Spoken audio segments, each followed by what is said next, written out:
Hello everybody, David Shuster here. Across the United States, the public protests against ICE are intensifying.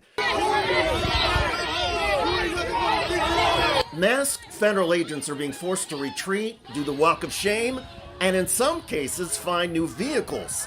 In Los Angeles, that ICE SUV was parked illegally on the sidewalk, so a tow truck driver pulled the vehicle away as delighted bystanders showered the agents with expletives.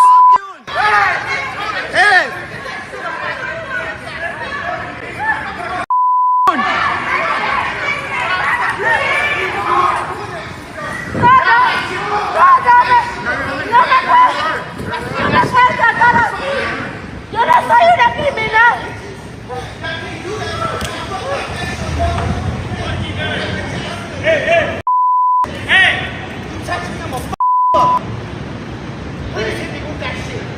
You touched me and I'm gonna F you up, said the man in the black jacket to ICE. He apparently called or helped the tow truck driver.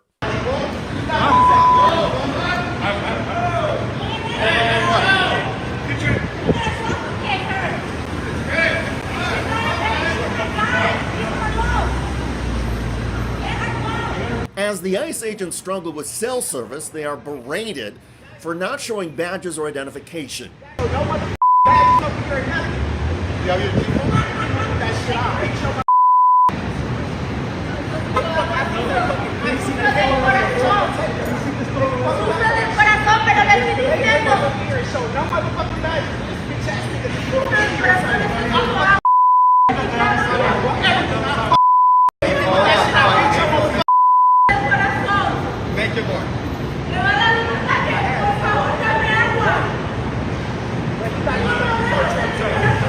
A woman also begins recording the agents.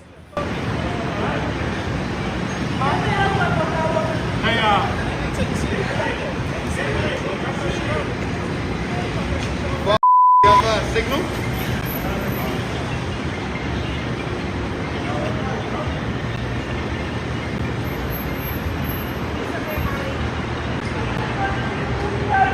It's not clear what happened to the woman that I snatched. Agents still had another SUV, and their budget, of course, is unlimited.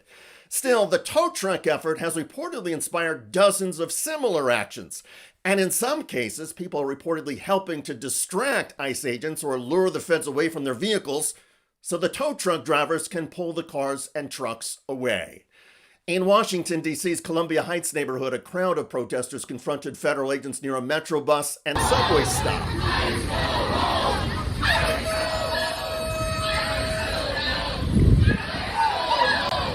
The phones and the chants were enough to convince the agents to retreat.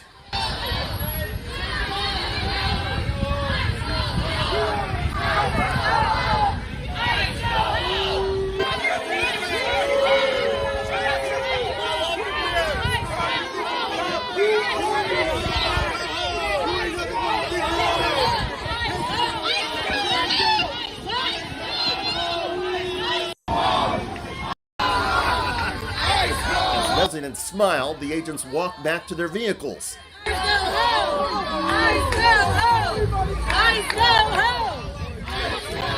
And let's pause it here because this image is perhaps more than symbolic.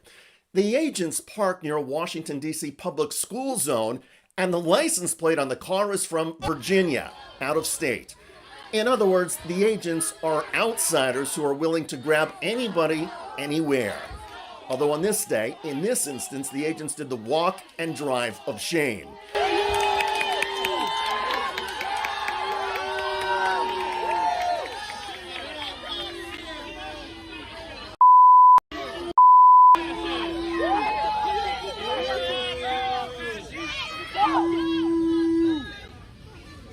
Washington, D.C. is home, of course, to the famous sandwich slinger, Sean Dunn. Motherfucker. Oh! Oh! Oh! He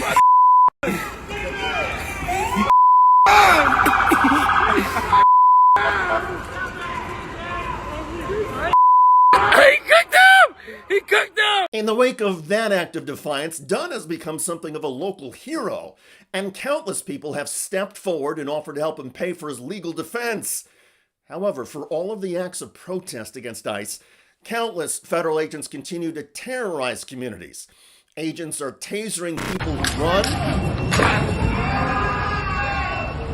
beating people on the ground,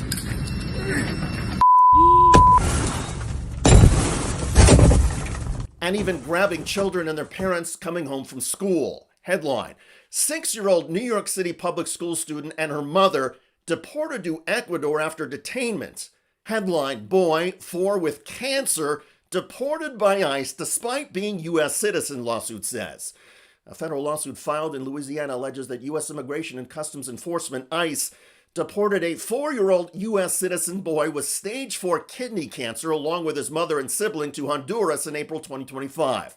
The complaint contends that the deportation occurred without adequate notice, legal counsel, or arrangements for the child's ongoing medical care.